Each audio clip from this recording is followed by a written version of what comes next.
Chapter 1. A Village in Shadow. Wychwood-under-Ash, nestled in the English countryside, its thatched cottages and cobblestone lanes glowing in the autumn light of 1934. The village green, framed by fiery oaks, exuded rustic charm, yet an eerie stillness gripped the air. St. Mary's grey spire pierced the mist, and a brook murmured past shuttered shops, their half-timbered fronts timeless. Beneath the idyllic scene, unease simmered, marked by silence and wood smoke. Hercule Poirot arrived, his Morris 8 halting at the green's edge. He stepped out, shoes shining, moustache twitching, eyeing the quiet. Poirot had come to Wychwood-under-Ash, seeking respite. London's clamour had worn upon him after a particularly taxing case, and a friend, Captain Hastings no less, had sung the praises of this rural haven. A little paradise, Hastings had called it, extolling its peaceful lanes and unspoiled beauty. Poirot, ever fastidious, had envisioned a retreat of order and calm, a chance to restore his nerves amid the simplicity of the English countryside. Yet as he stood there, the fog curling about his ankles, he sensed that fate had other designs. His destination lay ahead. The Rose and Crown Inn, a sturdy building of dark beams and mullioned windows that presided over the village's western fringe. As he approached, the door swung open, and Mrs. Edith Fletcher, the inn's widowed mistress, greeted him with a smile that masked a flicker of unease. Her eyes, keen and searching, met his own. "Monsieur Poirot, I presume," she said, her voice warm but edged with strain. "Welcome to Wychwood-under-Ash. I trust the journey was kind." "Oui, madame," Poirot replied, bowing slightly. "The journey, it was satisfactory, though this fog, it adds a certain mystery to your charming village, n'est-ce pas?" Her smile wavered. "A mystery we'd gladly forgo. But come inside. You'll be wanting rest." She led him into the inn, where oak-panelled walls and a fire's glow banished the chill. As they climbed the stairs to his room, she ventured, "What brings you to our corner of the world, Monsieur Poirot?" "We're not accustomed to such distinguished guests." Poirot's eyes twinkled. "Madam, I seek only tranquillity. The noise of London, it fatigues me. A friend, Captain Hastings, spoke of Wychwood as a place of peace, a refuge from the storm. And so here I am." Mrs. Fletcher nodded, though her expression grew distant. "It was peaceful once. Now—" She left the thought unfinished, her gaze drifting to the mist beyond the window. Poirot's room was simple yet pristine, a state he approved with a nod. He unpacked with precision, arranging his possessions as though order itself might ward off the unease seeping through the village. From outside, a mournful waltz floated through the fog, its notes faint and haunting. Poirot paused, listening. The sound, so out of place, quickened his pulse. Later, in the parlour, Mrs. Fletcher served him a tisane. "Chamomile and mint," she said. "Good for the nerves." "Merci, madame," Poirot said, sipping delicately. "Now tell me, the village whispers of an illness.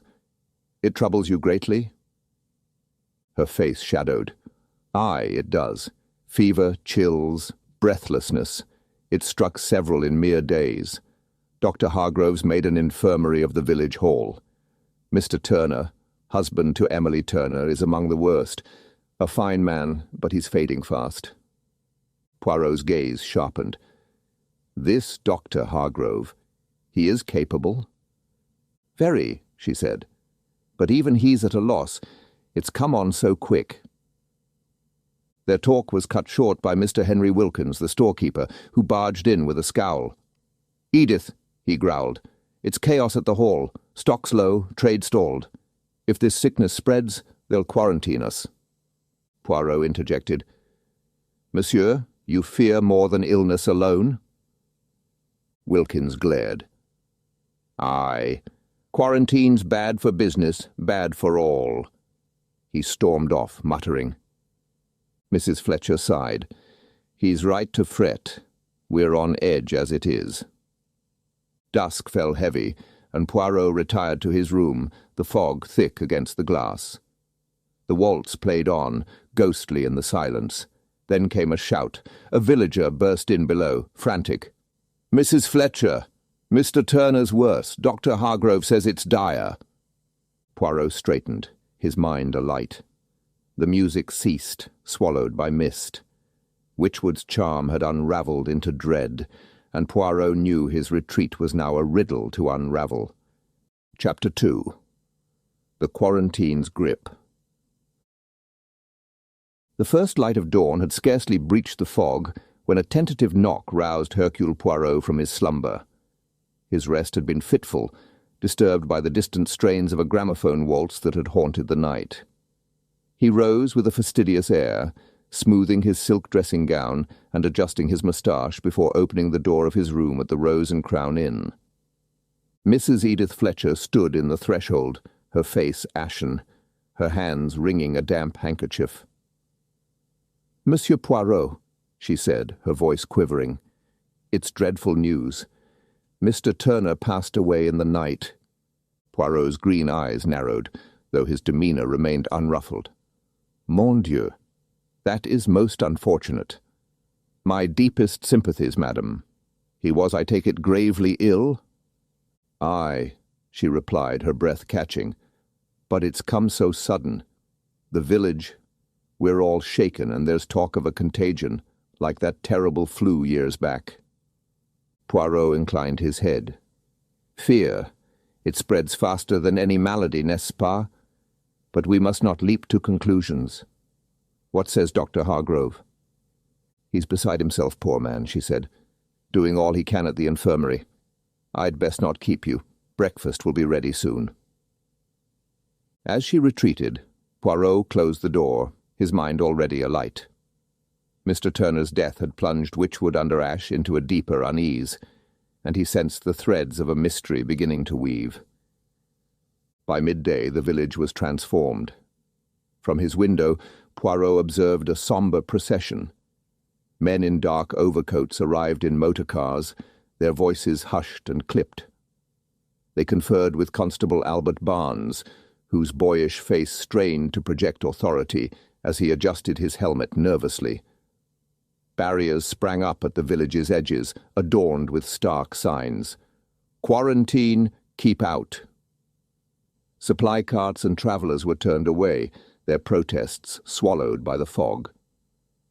Poirot descended to the inn's parlour, where Mrs. Fletcher twisted her apron. "It's done, then," she murmured. "They've locked us in. No one enters, no one leaves, not till this sickness is understood." "Précisément," Poirot said, his tone even, "a prudent measure, though inconvenient." "And how will Witchwood fare, madame?" "Poorly," she admitted. "We need goods from outside, food, medicine, with Mr. Turner gone and others falling ill." Her words faded into a sigh. Poirot offered a reassuring nod. "Order will prevail, madame. It always does." Stepping outside, he felt the quarantine's weight settle over the village like a shroud. The cobblestone lanes, once quaint, now lay desolate, their charm eclipsed by boarded windows and an oppressive silence. Only the occasional bark of a dog pierced the mist. Poirot's polished shoes tapped a steady rhythm as he ventured forth, his sharp gaze cataloguing every detail. He passed the textile mill, its red brick bulk brooding beside the river. The chimneys stood dormant, and the great wheel rested motionless. Poirot paused, his eyes drawn to the water's surface. Dark and languid, marred by an oily sheen that shimmered unnaturally.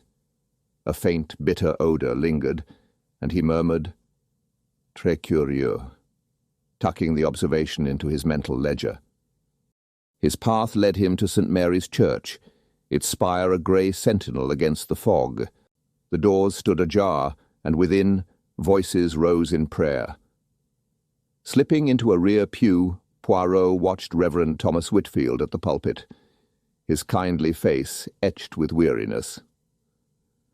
"Though I walk through the valley of the shadow," the Reverend intoned, his voice faltering, "how do we stand firm when shadows lengthen over us?"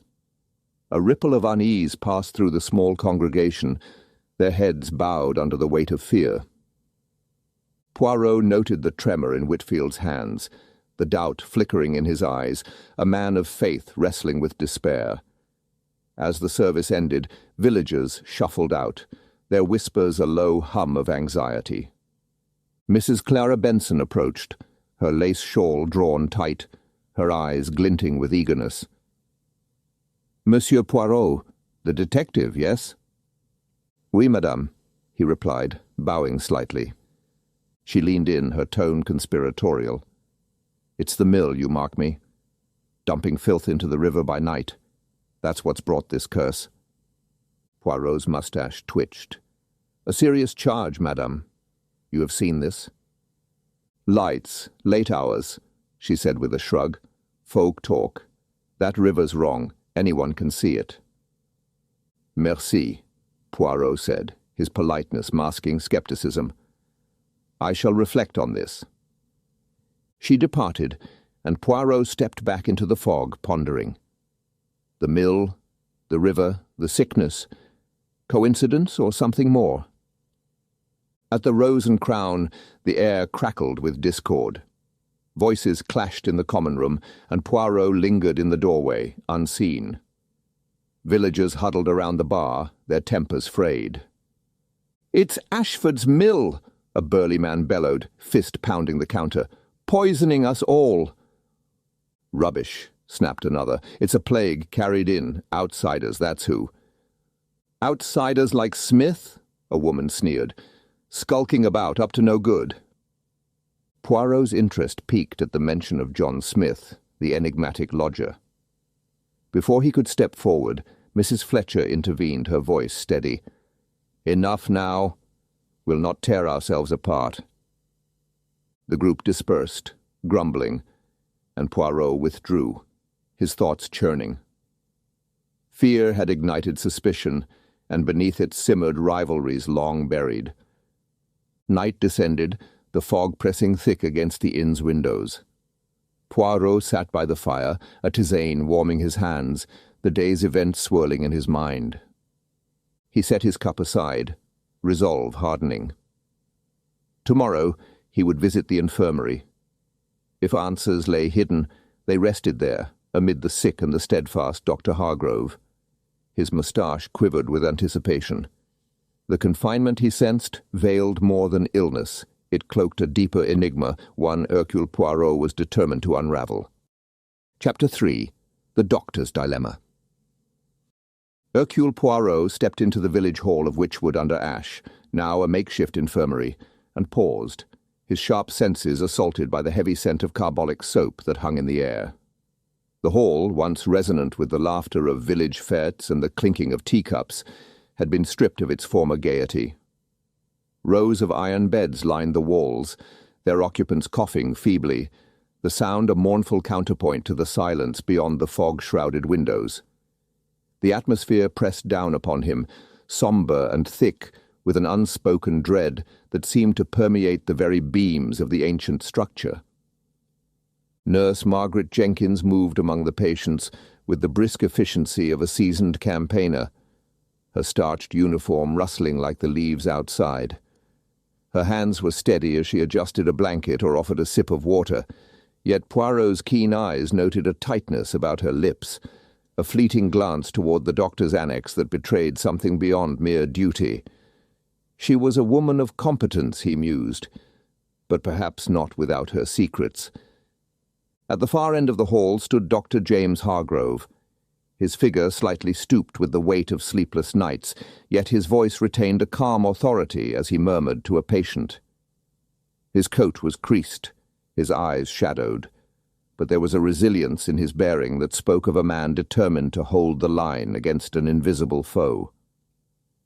Poirot approached, his polished shoes clicking softly on the wooden floor. "Dr. Hargrove," he said, his tone formal yet tinged with a courteous warmth. I am Hercule Poirot. I come not as a man of medicine, but one who seeks to understand. May I offer my assistance?" The doctor looked up, a flicker of recognition crossing his weary features. "Monsieur Poirot," he replied, his voice low but steady. "Your name is known even here. Any aid you might lend would be a boon. This illness, it defies me. Fever, chills, a struggle for breath, like the influenza, yet it yields to no remedy I know." Poirot nodded, his moustache quivering slightly as he absorbed the words. "Oui, docteur, a stubborn malady indeed. Have you a theory, perhaps, as to its cause?" Hargrove sighed, passing a hand across his brow. "I have wondered if it be contagion or something in the air, perhaps the water, but I lack proof. Each day they weaken, and I—" His voice faltered, and he turned his gaze to the rows of beds. Before Poirot could press further, Nurse Jenkins approached, her expression stern. "Doctor, Mrs. Carter's next dose. Shall it be the laudanum again?" Hargrove's jaw tightened. "No, Margaret. We'll use the new tincture. The laudanum fails to ease their lungs." Her eyes narrowed, a flash of defiance breaking her composure. "That tincture's unproven here. We might worsen—" "We worsen by doing nothing," Hargrove cut in, his tone sharp. "Do as I say." Jenkins pressed her lips into a thin line, gave a curt nod, and retreated, her footsteps brisk with suppressed irritation. Poirot watched the exchange with interest, noting the strain beneath their words, a rift, perhaps, born of more than this moment. As the nurse withdrew, a frail figure emerged from the shadows, her steps unsteady, yet driven by a fierce purpose. Miss Emily Turner clutched a locket at her throat, her pale face a mask of grief, her eyes burning with accusation as she faced Hargrove. "You!" she cried, her voice raw and trembling. "You let him die. My husband, your treatments, your promises, all for naught. How dare you stand there as if you care?" Hargrove flinched, his composure cracking. "Miss Turner, I grieve with you. I did all I could, every remedy, every hour." "All you could," she spat, her hands shaking. "He trusted you, and now he's gone." Her voice broke, and she turned away, stifling a sob. Poirot stepped forward, his tone gentle yet firm. "Madame, your sorrow. It is a heavy burden, n'est-ce pas? But the doctor, he battles with what tools he has. Let us not judge too hastily." She turned to him, her tear-streaked face softening for an instant. "You don't know," she whispered. "He was my world." With that, she fled the hall, her locket glinting as she vanished into the gloom. Hargrove exhaled, his shoulders slumping.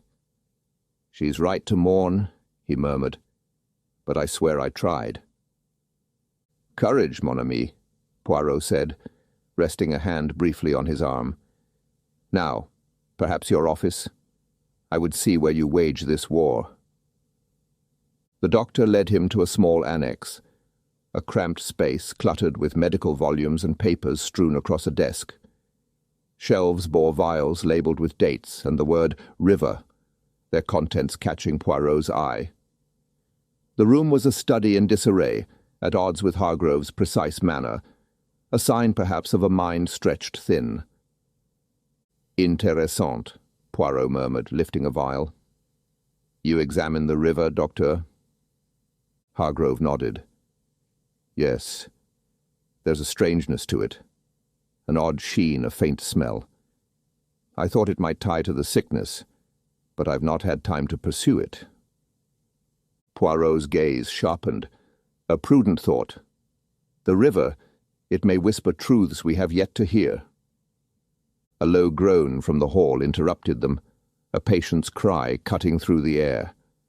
Hargrove winced, his fatigue stark. Poirot, ever watchful, saw dedication in the man, but also a fraying edge. "I shall leave you to your duties, doctor," Poirot said, "but I will return. There is much here to ponder." Hargrove managed a faint smile. "Any time, Monsieur Poirot. Perhaps your intellect can pierce what my science cannot." Poirot stepped back into the fog-laden street, the carbolic scent clinging to his coat. The patient's groan lingered in his ears, a haunting note against the silence. He pondered the vials, the clash between the nurse and the doctor, Miss Turner's anguished fury. In this quarantined village, secrets festered as surely as the illness, and Hercule Poirot resolved to lay them bare. Chapter 4. Death at Dawn. The scream tore through the stillness of dawn with the ferocity of a tempest, rending the fragile calm that had settled over Witchwood under ash. Hercule Poirot, roused from a light slumber at the Rose and Crown Inn, adjusted his dressing gown with a swift, precise motion, and hastened toward the village hall. His polished shoes clicked sharply against the frost-kissed cobblestones, their rhythm a counterpoint to the fog that lingered like a shroud over the sequestered village. Beside him hurried Constable Albert Barnes, his youthful countenance drained of colour, his breath puffing in anxious clouds as he struggled to match Poirot's brisk pace. They reached the hall, its heavy oak doors ajar, and stepped into a scene thick with the antiseptic bite of carbolic soap, now undercut by a darker, more sinister scent, the iron tang of blood. Nurse Margaret Jenkins stood trembling in the doorway of the doctor's annex, her hands clasped tightly before her, her wide eyes fixed upon the horror within. "Monsieur Poirot," she gasped, her voice a quaver of distress. "It's Dr. Hargrove. He's... Oh, it's too awful." Poirot brushed past her with a nod, his keen gaze sweeping the cramped office annex with the meticulous care of an artist studying a canvas. There lay Dr. James Hargrove, sprawled ignominiously upon the floor, his body twisted in the final agonies of death. A surgical knife jutted from the nape of his neck, its blade sunk deep, and a crimson pool seeped into the Persian rug beneath him, its once intricate patterns now a grotesque mockery. The desk stood in chaos, papers strewn like autumn leaves, a drawer wrenched open, its contents rifled. Poirot's keen eyes noted a gap among the neatly labelled folders, a space where a file had been hastily removed. Nearby, a few loose pages bore the doctor's handwriting, scrawled notes on water samples and chemical analyses, but the comprehensive report, the damning evidence, was gone. His attention shifted to the window, flung wide to the chill morning air. Muddy footprints, large and distinct, traced a path from the sill to the desk and back again, their edges sharp with fresh earth and blades of grass. Poirot's moustache gave a faint twitch. "Mon Dieu," he murmured, "a strike of stealth, delivered with malice." Constable Barnes lingered at his side, his hands fidgeting with his helmet. "Sir, what do we do? I've never—" His voice trailed into a helpless stammer. Poirot turned, his tone steady, yet authoritative. "Calm yourself, mon ami. First, we secure this place. No one enters or departs without my word. Then, we summon those who must answer for this deed." Barnes nodded, a flicker of relief softening his features as he hastened to obey. Poirot knelt beside the body, his movements deliberate, avoiding the blood's reach. The knife, he noted, was of surgical precision, likely pilfered from the infirmary itself. The wound, struck from behind, bespoke a killer unseen by his victim. Hargrove's face, frozen in shock, bore no hint of recognition. Rising, Poirot's gaze lingered on the desk, his mind piecing together the significance of the missing file. "Mon Dieu," he murmured, "the thief has taken more than a life. He has stolen the truth itself." He straightened as Nurse Jenkins edged closer, her composure fraying. "Mademoiselle," Poirot began, his voice gentle yet insistent, "you discovered him thus. Recount to me all you saw." She swallowed, her hands fluttering like trapped birds.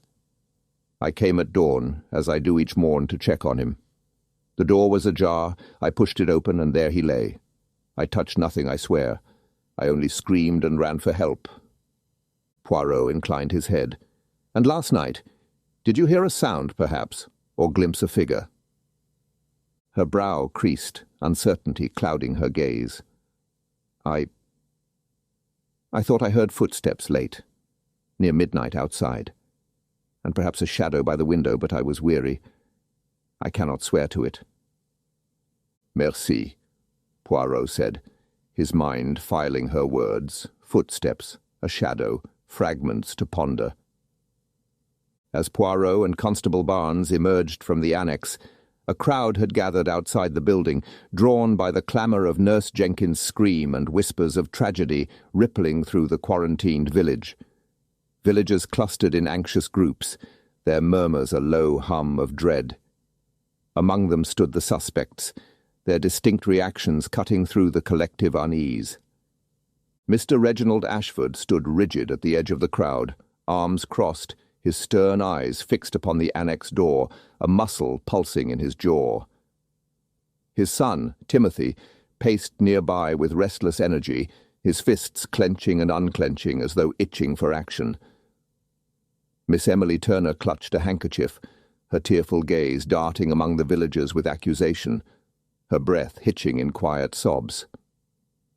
Nurse Jenkins lingered near the entrance, her nerves steadied by duty, though her eyes flitted uneasily. Mr. John Smith leaned against a nearby wall, his dark eyes watchful beneath his hat's brim, an air of cool detachment about him. Poirot cleared his throat, commanding their focus.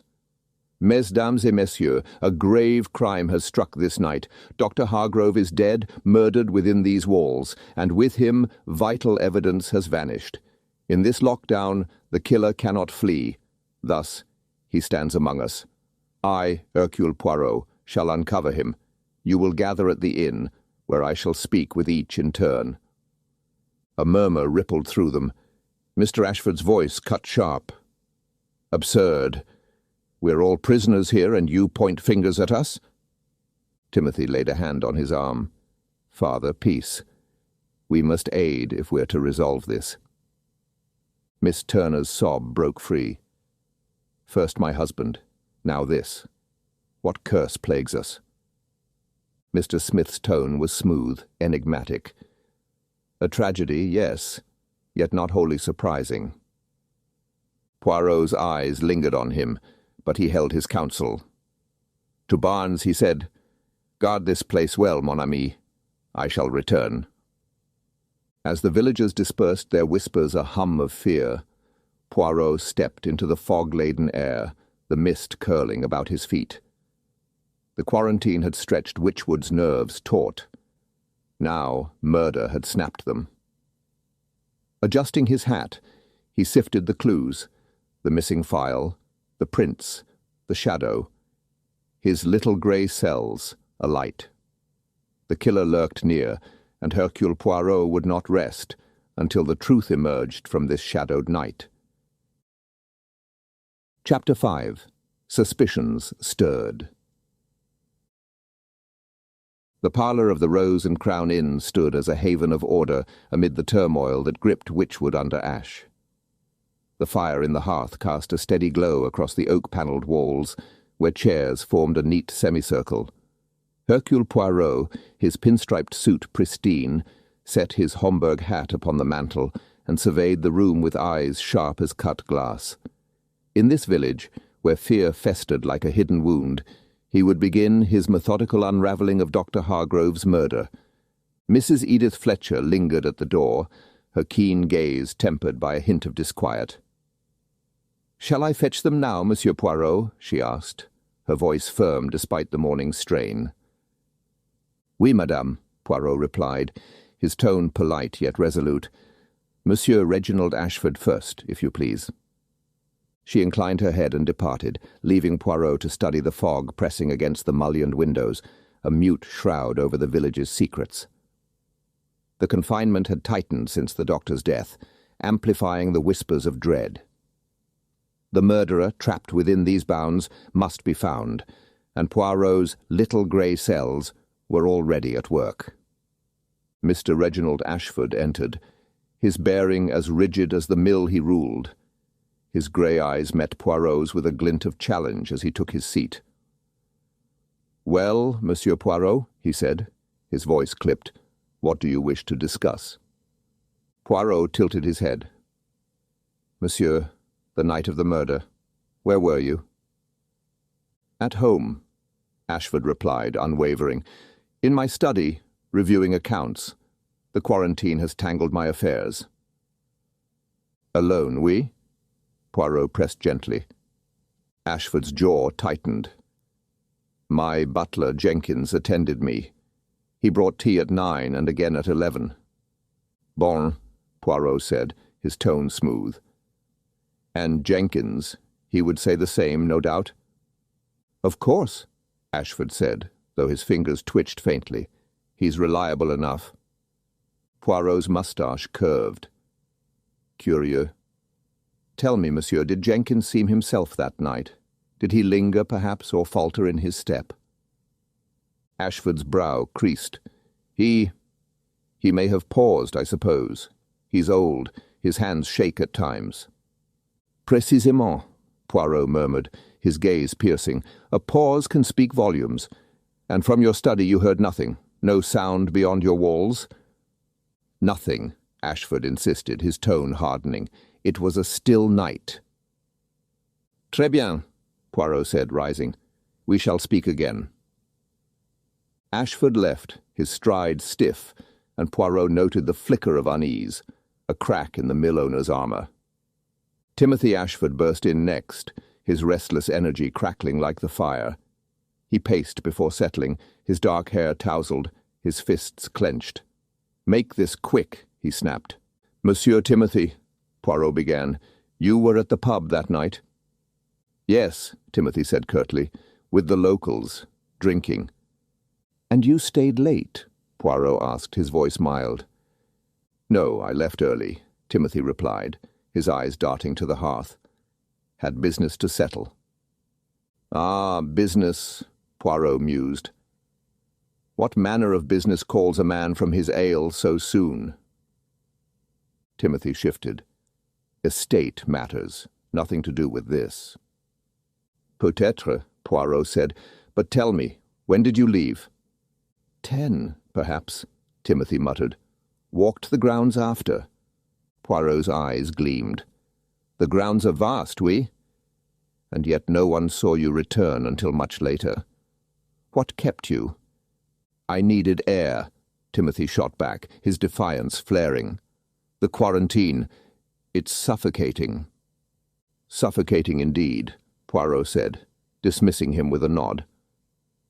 The young man's agitation hung in the air, a thread to tug. Miss Emily Turner glided in, her black dress a shroud, her hands trembling around a locket. Poirot softened his approach. "Madame, you were alone that night?" "Yes," she whispered, her eyes damp. "In my cottage, grieving." "Pauvre madame," Poirot said gently. "And no one called upon you?" "No," she murmured. "I was alone." Poirot leaned forward. "Yet a neighbour mentioned voices, 2 voices raised, from your cottage. Were you, perhaps, speaking to your grief?" Her breath hitched, her grip tightening. I may have cried out, alone. There was no one." "C'est étrange," Poirot said, his tone kind yet firm. The neighbour was certain. 2 distinct voices. "Are you sure, madame?" "Yes," she gasped, fleeing with a sob. Her distress was real, but Poirot sensed a veil over her words. Nurse Margaret Jenkins entered, her uniform starched, her thin face taut with fatigue. She sat stiffly, hands folded. "Mademoiselle," Poirot said, "you worked all night, tending patients?" "Yes," she replied, her voice clipped. "My log proves it, rounds every hour." "Magnifique," Poirot said. "And every hour was recorded, oui?" She faltered, her gaze dropping. "There. There was one I missed. It was hectic. Patience failing, supplies short. 1 hour, Poirot repeated, his tone probing. And during that time, what did you hear, perhaps, outside? Her eyes flickered. Footsteps, maybe. I couldn't be sure. I was rushed. Merci, Poirot said, noting her strain as she left. Duty warred with something unspoken. Mr. John Smith strolled in last, his charm a gleaming mask, his dark eyes glinting beneath his hat. He reclined with ease. Monsieur Smith, Poirot said, you slept all night? Like a stone, Smith replied, grinning. This old inn's noisy, though. Oui, Poirot said. The maid heard footsteps, clear steps, on the stairs. Not just creaks, no? Smith's smile held. She hears things. Old houses play tricks. Tricks, perhaps, Poirot countered, but she insists someone moved with purpose. Were you truly asleep? Dead to the world, Smith said lightly. A lockdown wears a man out. A Dr. Hargrove? Poirot asked. You knew him? Barely, Smith said, shrugging. A shame, his death. A shame indeed, Poirot said, waving him off. The man's ease felt too practiced. Later, Poirot called on Mrs. Clara Benson, finding her propped in bed, her eyes alight with tales. Madame, you saw something that night? Aye, she said eagerly. A figure, tall, cloaked, near the infirmary, skulking in the fog. Mon Dieu, Poirot said. And their face? Hidden, she replied, but they moved sly, like a thief. Merci, Poirot said, pondering her vivid account. Fact or fancy?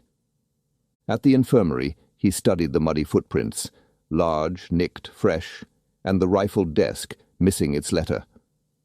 The mill's shadow loomed larger, a motive taking shape. Rain drummed the inn's windows as Poirot stood within, the storm echoing the village's unrest. Each conversation had yielded a fragment, alibis teetered, secrets stirred.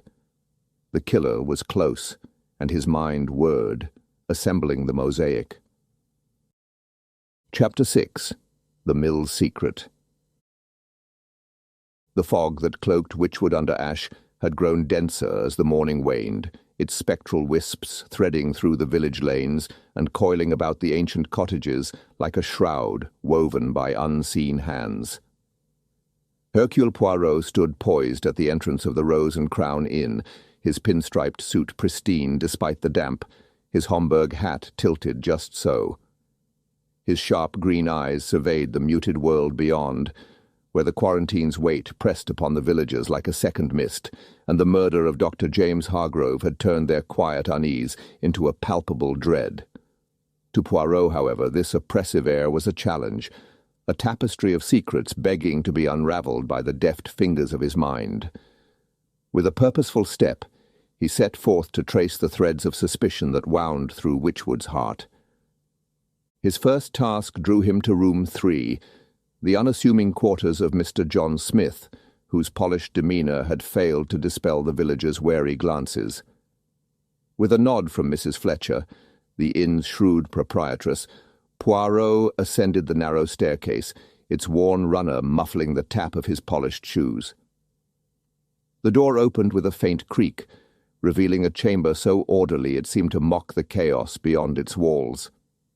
The bed stood taut with military precision, the wardrobe's doors sealed shut, and beneath the frame rested a suitcase, its leather scuffed yet meticulously placed.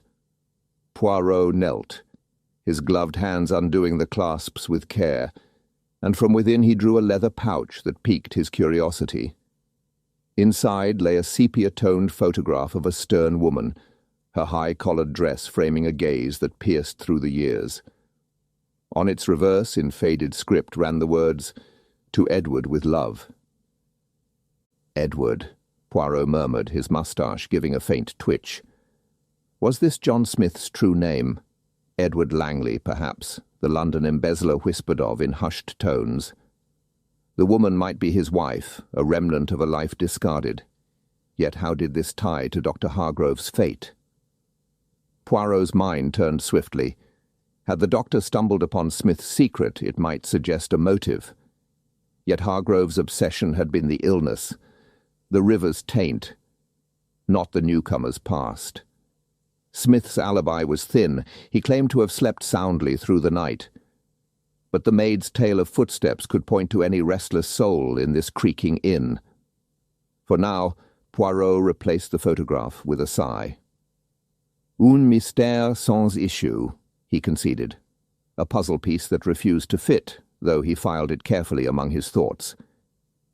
The staircase creaked anew as he descended to the parlour, where Mrs. Fletcher arranged a tray of chamomile tisane, her keen eyes lifting to meet his with a flicker of concern.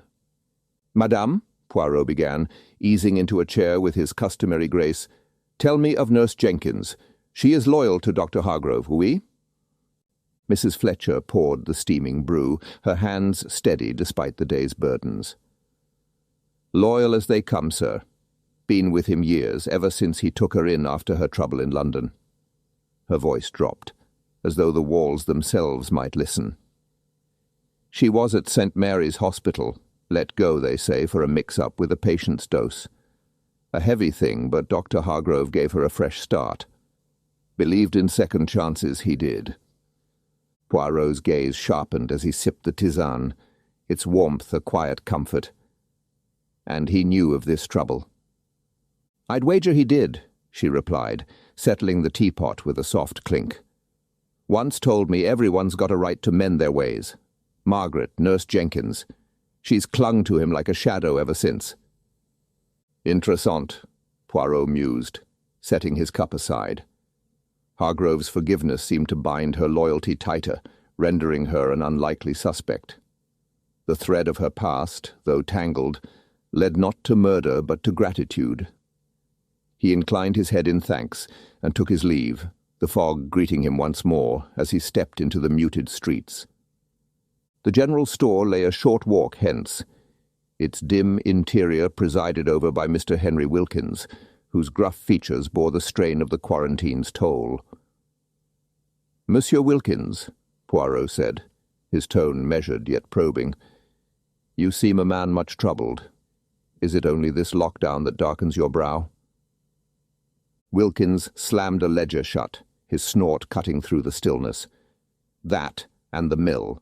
Ashford's fouling the river, dumping waste under cover of night, thinking us fools. That's what's sickening us, mark my words." Poirot's eyes narrowed, a gleam of interest sparking within. "You have witnessed this, oui?"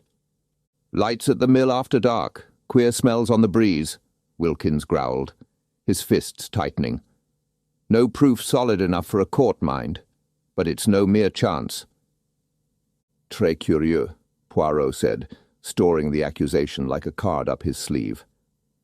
The mill demanded his attention, and so he turned his steps toward the Ashford estate, where Mr. Reginald Ashford awaited in a study lined with stern portraits and ledgers, his impatience a palpable force.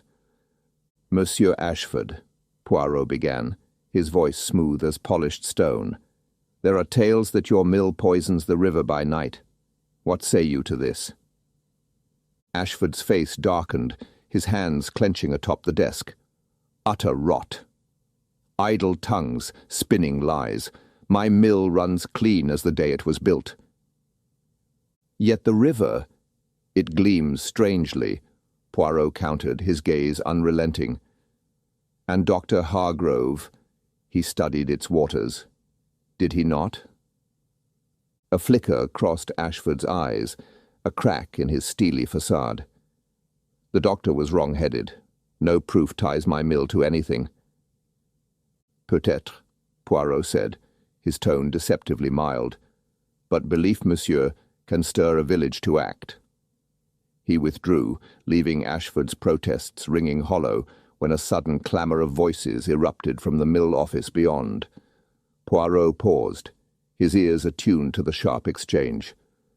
"You're too timid, father," came Timothy Ashford's voice, fierce and unrestrained. "We must expand. Quarantine be damned. The future won't wait." "Foolish boy," Mr. Ashford shot back. "You'll drag us to ruin." Unseen in the fog, Poirot lingered, the young man's ambition a vivid stroke on the canvas of his suspicions. Timothy's boldness, strained by the seclusion, hinted at a ruthlessness worth watching. His path led next to the infirmary, where the muddy ground near the annex window yielded a prize. A scrap of dark cloth caught on a thorn bush. Poirot plucked it free, its coarse texture rough against his glove. "Un manteau, peut-être," he murmured, recalling Mrs. Benson's account of a cloaked figure.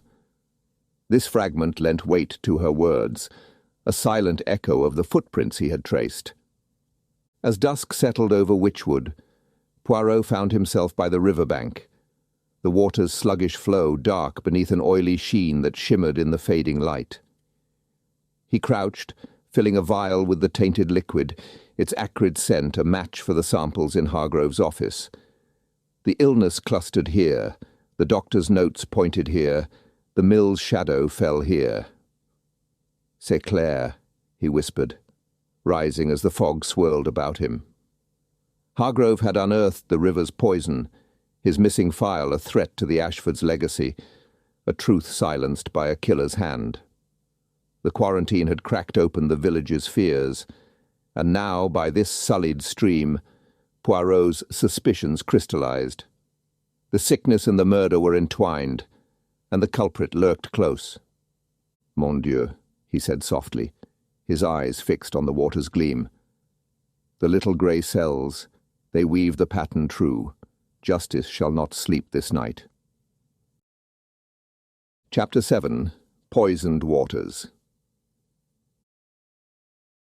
The dusk settled heavily over Wychwood-under-Ash, its fading light swallowed by the fog that clung to the river-bank, where Hercule Poirot stood, a small vial of tainted water cold against his gloved fingers.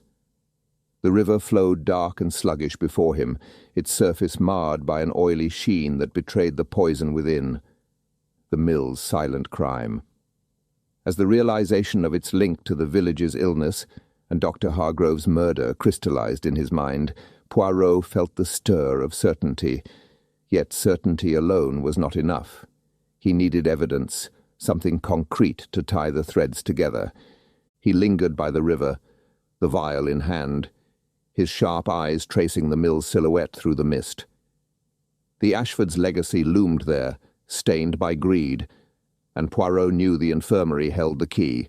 With a murmured, "Oui, it is time to look again," he turned from the riverbank, his polished shoes tapping steadily on the cobblestones as he moved through the fog-draped village. The village hall's annex emerged from the mist, and Poirot slipped inside, the scent of carbolic soap sharp in the air. He bypassed the iron beds of the sick and entered Hargrove's cramped office.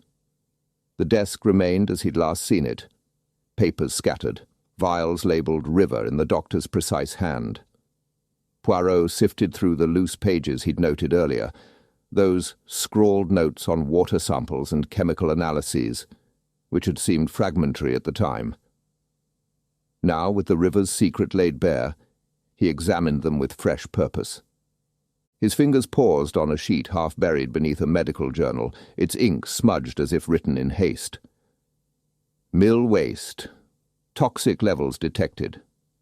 Not influenza, poisoning." The words stopped abruptly, a testament to Hargrove's interruption, likely by the murderer who had taken the full report. Yet here, in these overlooked scraps, lay the doctor's dawning suspicion. Poirot's pulse quickened as he gathered the pages, their disjointed notes forming a mosaic of truth. His thoughts turned to the footprints beneath the annex window, large, distinct, their edges crisp with river mud. He recalled Timothy Ashford's boots, broad and worn, glimpsed during their earlier encounter. A visit to Mrs. Clara Benson might sharpen the focus further. Her cottage stood nearby, its curtains fluttering as she answered his knock, her eyes bright with curiosity. "Madame Benson," Poirot began, his tone smooth yet insistent. "The figure you saw, tell me again of his bearing." "Tall and broad, moved like a young man," she replied, her voice low with excitement. "He moved bold as brass, knowing the shadows. Now that you mention it, it could have been the young Ashford lurking there." "Merci, madame," Poirot said, his moustache twitching faintly. "Your eyes, they see much." The pieces tightened around Timothy, his ambition a thread now plain to grasp. Returning to the riverbank as night deepened, Poirot stood with the vial and the notes. The fog had thickened, shrouding the mill, but his mind pierced it with precision. Hargrove had uncovered the contamination, a threat to the Ashfords' power, and Timothy had silenced him, taking the report but missing these fragments. Murder and illness, born of avarice, gripped Wychwood, but Poirot would unravel them. He straightened his coat, his moustache quivering with resolve, and turned toward the Rose and Crown Inn. The time had come to summon the suspects, to reveal the river's secret and the killer it hid. With each step through the mist, his certainty grew, a light to banish the shadows and restore order to a village lost in darkness. Chapter 8. The Unmasking. The lockdown had cloaked Wychwood under Ash in an eerie stillness, its streets emptied and its people confined. Yet, within the Rose and Crown Inn, a different tension brewed. Hercule Poirot, with his characteristic precision, had orchestrated the gathering of the suspects. Earlier that day, he had summoned Constable Albert Barnes to his side, his voice calm but resolute. "Mon ami, the quarantine leaves them no choice but to comply. Escort them here. Mr. Ashford, his son Timothy, Mademoiselle Turner, Nurse Jenkins, and Monsieur Smith. The truth awaits us at the inn." Barnes, ever dutiful, had set out, his heavy tread echoing through the fog as he gathered each suspect and led them to the Rose and Crown. Now they sat assembled in the inn's dining room, a reluctant audience to Poirot's unravelling of the mystery. The long oak table gleamed dully beneath the candelabra's flickering light, casting restless shadows across their masked faces. Mr. Reginald Ashford sat rigidly, his stern eyes locked on Poirot. "Mesdames et messieurs," Poirot intoned, his voice a calm thread in the taut silence, "we are here not for idle talk, but to unveil a deed most sinister. Dr. Hargrove's death was no accident. It was a calculated act to bury a secret too dangerous to live." The company shifted uneasily beneath their masks, worn ostensibly against the contagion. Mr. Reginald Ashford sat rigid, his stern jaw clenched beneath his cloth covering. Timothy Ashford fidgeted beside him, his youthful energy restless, his hands concealed beneath the table. Miss Emily Turner clutched her locket, her breathing uneven, her gaze flitting nervously.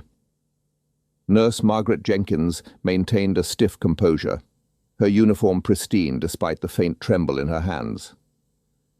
Mr. John Smith reclined with a casual air, his dark eyes keen, a subtle smile lurking beneath his mask. Poirot's gaze swept over them, piercing and deliberate. "First we address Monsieur Smith. The photograph in your possession, it reveals you as someone else, a man with a hidden past, n'est-ce pas? Yet I say to you, this does not make you the killer. Your motives, they do not align with this crime. Hargrove's death gains you nothing. I shall preserve your anonymity, and your true name remains with me alone."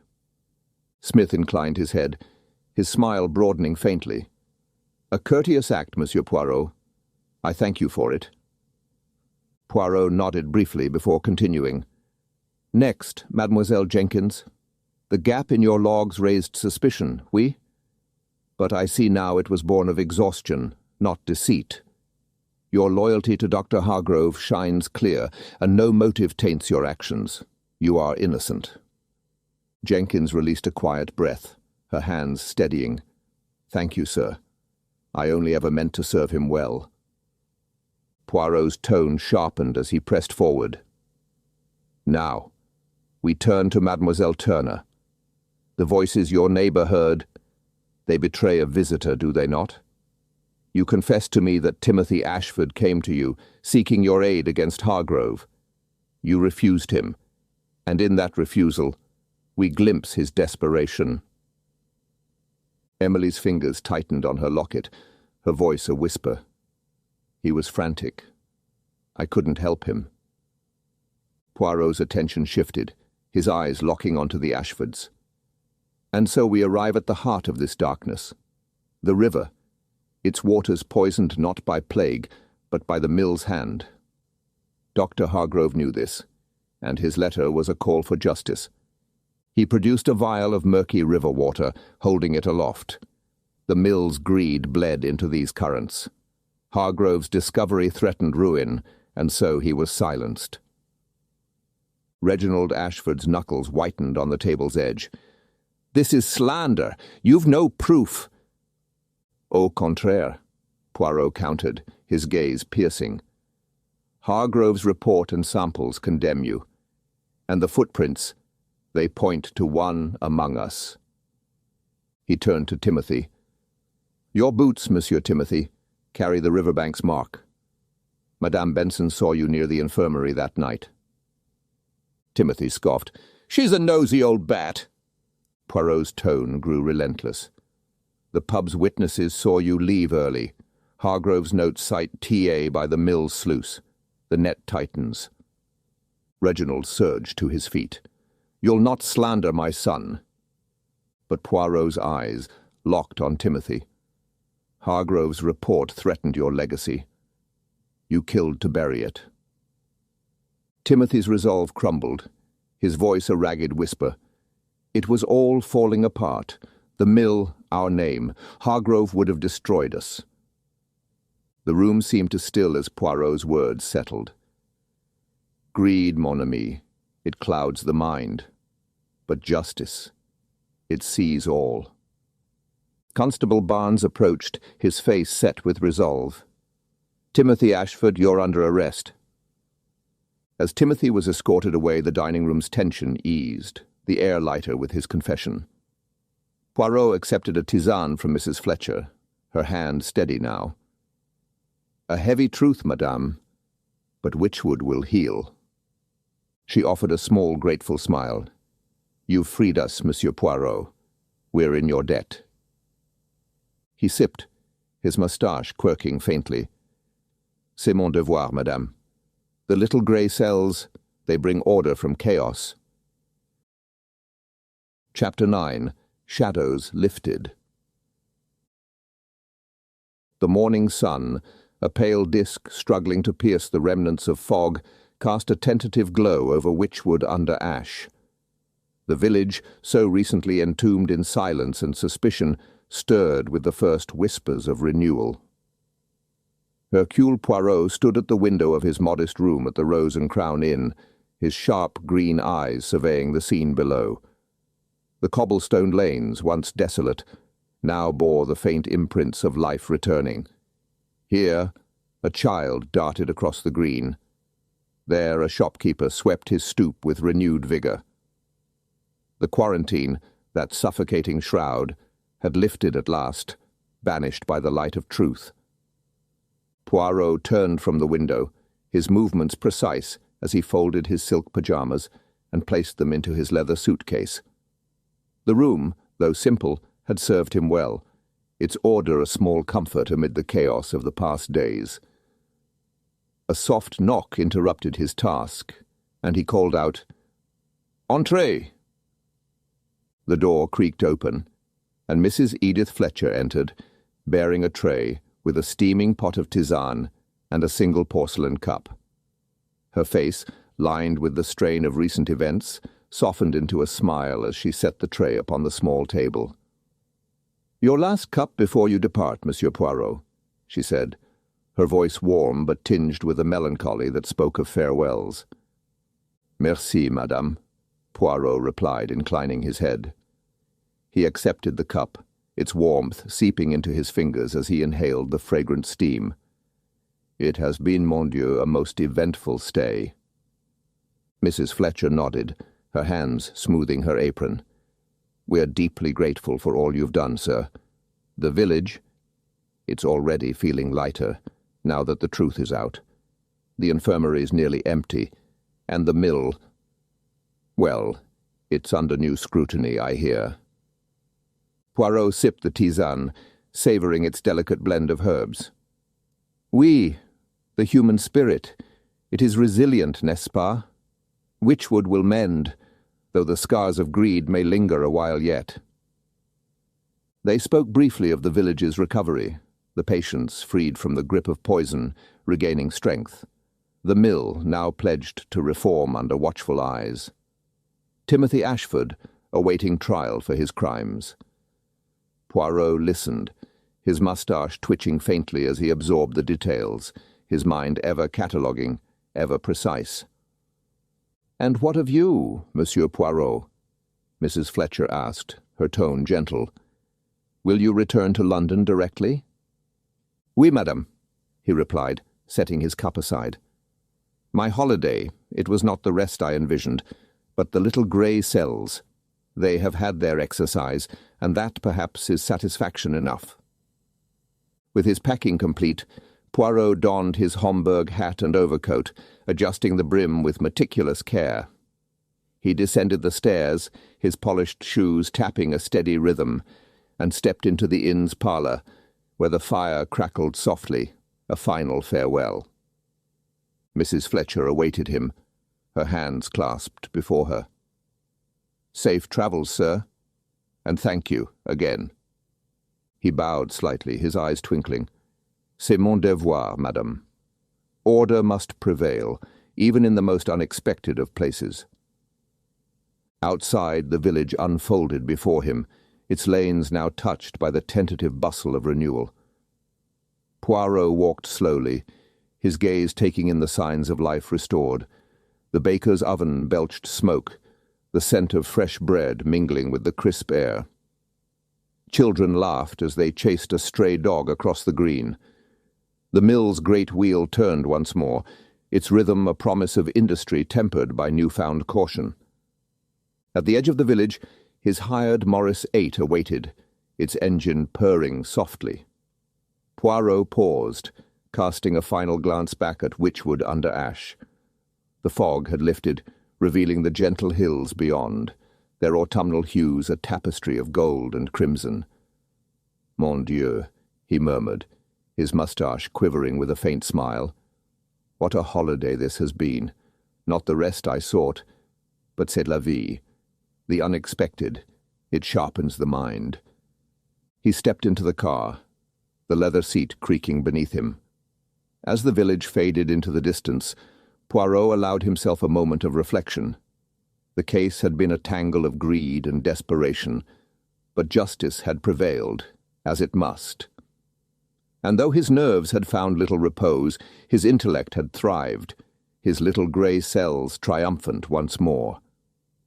With a final nod to the receding spire of St. Mary's Church, Poirot turned his thoughts to London, where order awaited his return. The car sped on, carrying him away from Witchwood under Ash, its shadows lifted, its peace tentatively restored.